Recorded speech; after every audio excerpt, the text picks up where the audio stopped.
What if I told you that you don't need a single penny to your name to launch a business that can potentially make you 5 figures on a monthly basis? That's what we're going to be going through today. I'm going to break down SMMA, or social media marketing, and how you can start an agency of your own with no money whatsoever. Now, if you're watching this video, I gather that you want to launch some kind of business of your own. Maybe you're exploring different options. Maybe you've already looked into social media marketing and you don't have the willpower or the roadmap to actually jump in and get started. So that's what I'm going to give you today. I'm going to give you the A to Z, the step-by-step, the roadmap to building a successful agency with no money whatsoever.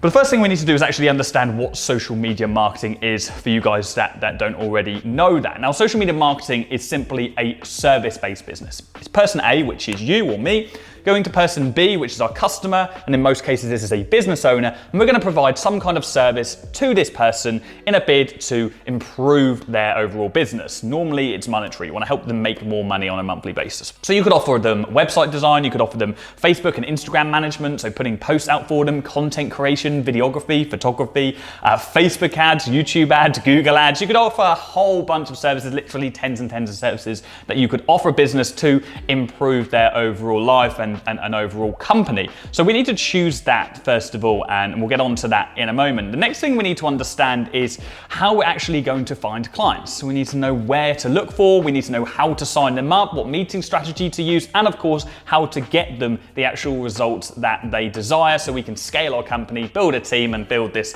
passive income that we all desire. But before we think about any of that, and we're going to dive into that in this video, we truly need to understand that the biggest investment we can make when launching any kind of company is in ourselves, is in our mentality and in our routine. So if we ourselves are to be successful, us as a person, me, you, we need to be successful in our personal lives as well. And so we need to start dedicating time to our routine and to self-development.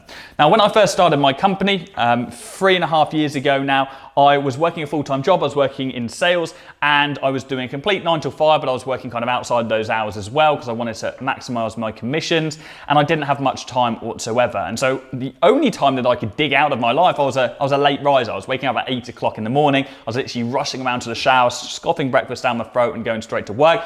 I knew that if I woke up a little bit earlier, I can get more time out of my day. So I read a book called The Miracle Morning by Hal Elrod. It completely changed my life. It taught me about a solid morning routine. I actually started waking up at 5 a.m. And don't worry, you don't have to wake up at 5, even if you do 6 or 7, gain an extra hour or 2 in your day. It's going to give you so much more leverage in your life. And so I started reading, I started doing a bit of meditation. I just focused time on self-development that I wasn't investing in myself beforehand. And I read a quote somewhere, and this definitely, I'm going to make a cock up of this, but I read that if you expect different results in your life, you can't continue doing the same thing, okay? And I followed that principle religiously. So you need to do the same thing. Let's look at the areas of your life that are maybe bogging you down at the minute. Friendships that you have that aren't benefiting you, relationships that really aren't getting you to where you want to be, or habits that you have that are holding you back. Let's start fixing some of those things when you finish this video. And actually I've got some content that'll really help you on that, but I'll put some links around here and you can watch that afterwards. So that is the first thing we need, some solid mental foundations, because the motivation we'll find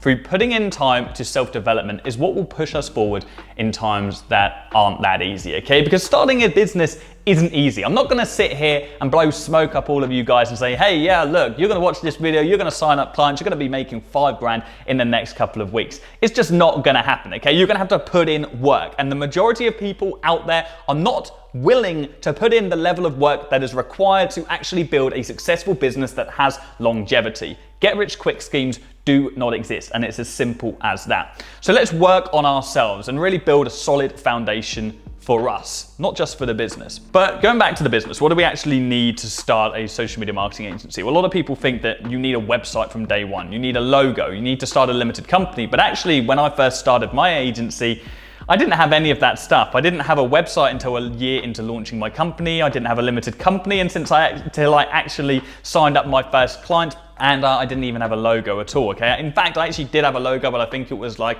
Times New Roman font from Google Docs. And the sneeze. Okay, I haven't got guys. Oh no, we can't say the word, please beep that out because I'm gonna get downranked on Google because that's the world we live in these days. But anyway, yeah, I didn't have any of that when I first started. I signed up my first client without it. My first ever client was actually just signed to Jordan Platten as assigned to my business. Now, you don't need that stuff. And I didn't need that stuff to start making money from my agency, but that's not to say I wouldn't recommend you having that stuff because the industry has changed and there are a lot more people about than there were when I first started out. So I always recommend agencies when they're first starting to create a quick website on Squarespace or Wix, okay? Super, super easy to use tools. I've got a video on Wix. I can put that in the description or we can put it above here if we're putting so many cards up. Sorry, Dan. If not, then yeah, we'll just put some links in the description. But there are so many templates that you can follow on these websites to create really, really simple and easy to navigate websites, okay? All you need on an agency website when you're first starting out is a landing page with a bit of about us, like about you, your services, so just what you actually do, but do not put any prices on there, and a contact us form, okay? That's all you need. Because when we actually start reaching out to companies and we start emailing them, if we're emailing them from a custom business domain and they go to put our website in and it says page not found, it's not really going to have a positive impact on us. And they're going to think, well, if this person can't even market themselves, then how are they going to be able to market for me? So create a very, very simple, easy to use website. Same again with a logo. You can literally use a logo generator. Costs absolutely nothing. Again, I'll put a link somewhere around here. We'll definitely put one in the description actually. And you can use a logo generator to create one for your website based on the themes and the other logos that you actually like, and it will take you less than 5 minutes. You do not need to be spending days and days procrastinating on that. Now, when it comes to launching an official company, in some countries you are charged to actually set one up. Now, if you're in one of those countries, I would recommend you waiting until you sign up your first client before you establish that business. There's absolutely no harm in doing that. Or you can start off as a sole trader or a sole proprietor. Again, that doesn't cost you absolutely anything to get started, but you don't really have to worry about any of that until you sign up your first client and you want to get contracts sorted. So those are the foundational based stuff, but it's very important for you not to procrastinate over that. I've seen so many agencies that don't even get past that point because they're sat there trying to tweak their logo and a website and their messaging when they haven't even got any clients yet. And the reality of it is, it doesn't matter at all and it's going to have very little impact on your ability to sign up your first client. Just get the basic foundations there and move on to the really important stuff. Okay, so moving on. How do we actually find and sign up our first clients? Well, I always recommend to new start agencies to start local because what we need as a new start business owner is an in. We need some common ground with the companies that we're actually reaching out to.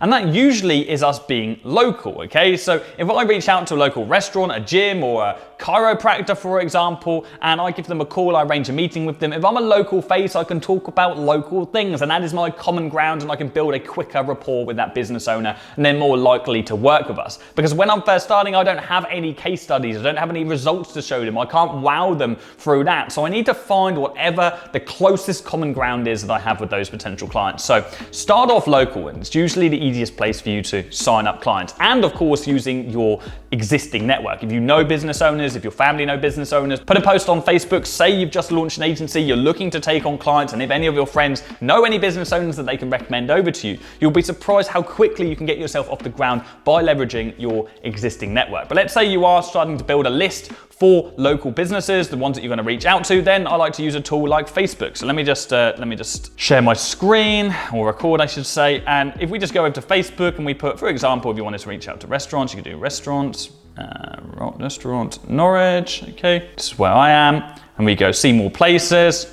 And here we literally have a list of loads of different restaurants in the local area. We can do that for another niche just to show you. I'm just going to do some pretty basic niches, gyms, Norwich, or we could do gyms near me. Why is that coming up like that? Okay. And here we go, we've got loads of gyms in my local area. Okay. From here, I can go onto the page. I can then go onto their website. I can see if I can find the business owner's details. I can go on Company's House if I'm in the UK, which is a company directory, or wherever you are in the world, you could search your country and then business directory, and you'll be able to find the business owner that way, or go on the company's About Me page, or look on news articles. There are so many ways that you can find business owners' details. And we always want to make sure that when we're building our list of people to reach out to, we are building a list of the decision maker. You do not want to waste your time reaching out to business pages. We need to speak to the person who's actually going to make the decision on whether or not they want to work with us. So start putting together a list of the local companies in your area that you can start reaching out to, and making sure you find all of the business owners' details, their phone number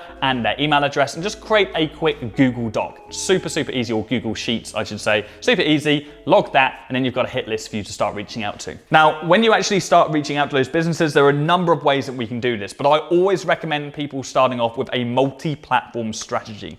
What I mean by this is hitting people from absolutely all angles. If you have 5 friends, you want to reach out to those 5 friends, you're not going to just call each and every one of them, because you know some of your friends are useless at answering the phone. You're going to WhatsApp one, iMessage the other, maybe message one on Instagram DM, and probably call the other 2, okay? So why would we then follow one strategy when we're trying to reach out or gain business for our agency, okay? We just wouldn't, okay? So anybody who's trying to sell you on some strategy, which is one size fits all for SMMA, they are just talking bull, okay? It doesn't exist. We need to follow a multi-platform strategy. So we will use whatever information we can find on that business owner. If we can find their Instagram, we will DM them. If we can find their LinkedIn, we'll DM them on there too. And if we can find their email address, hey look, we'll send them an email as well, because we don't know whether there's going to be one of those platforms that business owner uses more regularly. And of course, if we have a phone number, make sure you cold call them.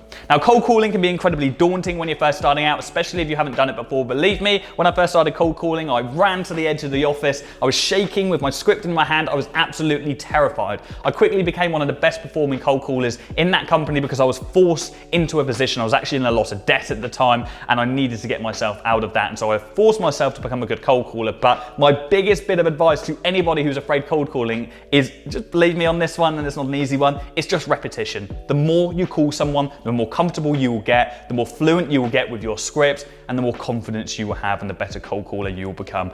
Cold calling for local businesses is without a doubt the most effective way for you to reach those companies, because it's a human voice on the other end of a phone with a local accent, okay? So make sure you go do that. And if you want to learn more about cold calling, I've got a whole cold calling series on my channel. We'll put a playlist link in the description, or if we can, we'll put a card up above this video. So go watch that after this. Now, after you've found some potential clients, you now need to sign them up and have a meeting. And you can host your meetings on either Zoom or Google Meet, so digitally, or physically in person. If you're going local, it's great to go physical because you can use all your body language and you can actually be in front of someone. But if not, Zoom, Google Meet is absolutely fine. We've all become very accustomed to using those digital tools during everything that went on last year. So secure your meeting and then follow my very simple 3-step strategy. So first thing we want to do when we get on a meeting is we want to build a bit of rapport, okay? Talk about the weather, talk about sports, talk about some kind of common ground that you have with that business owner, or just simply say hello and ask them how they are. And then we want to jump into stage 1, which is the discovery stage. So in the discovery stage, we want to learn as much as we possibly can about this business, okay? What products sell well, what products don't sell well, what days they're busy on, what days they're not so busy on, and why, okay? We want to dig out as much ammunition as we can from them. We want them to open up their heart and tell us all of the problems they have as a business, so we can use that as ammunition later on in the meeting. And most importantly, away from just the kind of nitty-gritty questions about their products and when they're busy and not busy, we want to ask them about their revenue. And this is something that can be very uncomfortable as an agency owner just starting out, but revenue is very important to discuss in a meeting because we need to get that business owner excited about earning more money. So ask them outright, so what do your revenue figures look like at the moment? Okay, find out what their monthly figure is. And then you want to find out, okay, so where should your revenue be? What's your revenue target? And get them attached to that target, okay? Ask them what it is that's stopping them to get to that point on their own. Again, keep this stuff mentally in your mind, or be writing notes if you're on a digital meeting, and use this as fuel later on. So that's stage 1. Second thing we're going to do is go through our presentation stage. This is where we're either going to show them the existing results that we've got, compare them to one of their competitors, or we are simply going to talk to them about Facebook ads and exactly what we can do for them. This is where we need to overload the business with value and educate them on whatever service it is that we're actually offering them. So for example, if it's Facebook ads, we need to make them understand why they need Facebook ads to grow their business online. Now, if we're an existing agency, we've got existing case studies, we can show our case studies here, we can compare them to one of our existing clients which are very similar to them, and then they're going to be able to envision themselves in the position that they're in. Or if you're just starting out, you've got nothing like that, then you can use the law of comparison. Find one of this business's competitors that are already doing a good job at what you are trying to offer them. So if you're offering Facebook ads, find one of their competitors that are running Facebook ads and show them the ads that they're actually running. And it's going to make this business owner be a bit standoffish. They're going to get a little bit jealous. Hang on a second, we're way better business than they are. So they're doing Facebook ads, they're doing this. If it's good enough for them, then it's definitely good enough for us because we are a better company than they are. Okay, so it's going to create that entrepreneurial spark, that fire in their belly, and it's going to make them a little bit jealous of that company, and it's going to create the desire for them to have the service that you are offering for them. So we need to create all of that desire in the presentation stage. Then the final stage is stage 3, and that is simply the close. This is where we're going to get them signed up. But at this point, we want them begging us for our service and essentially selling themselves to us. I can't count how many times I've had a meeting with someone, and by the time we get to the close, that business owner is trying to convince me why we should be working with them instead of the other way around. And that's all through giving them as much value as possible throughout the meeting and creating that desire. So at the stage of close, we need to make sure that we tie up any loose ends, ask them if they have any additional questions, and then give them our service price. So as an agency owner, there are many ways that you can price your services, and to be honest, it depends on what service you're actually offering. But generally, we have value-based pricing and time-based pricing. I'd always recommend you going for value-based, and what this means is we're going to charge based on the value we can bring to the company, as opposed to charging based on our time through an hourly rate. Now, this isn't scalable. We only have so many hours in the day. So once we reach our time cap, then we physically can't get any more revenue. So push time-based pricing away from the start and focus on value-based. Now, if you are offering, let's say, a Facebook ad service, you can charge anything from $1,000 to $10,000 plus for your service, depending on the size of the company. And that's why we need to understand what their revenue figures are like. But if you're first starting out, I wouldn't recommend you going anything over $1,000, because the most important thing when you're first starting is not making as much money as possible. It's getting that first case study, which you can then leverage to sign up more clients later on.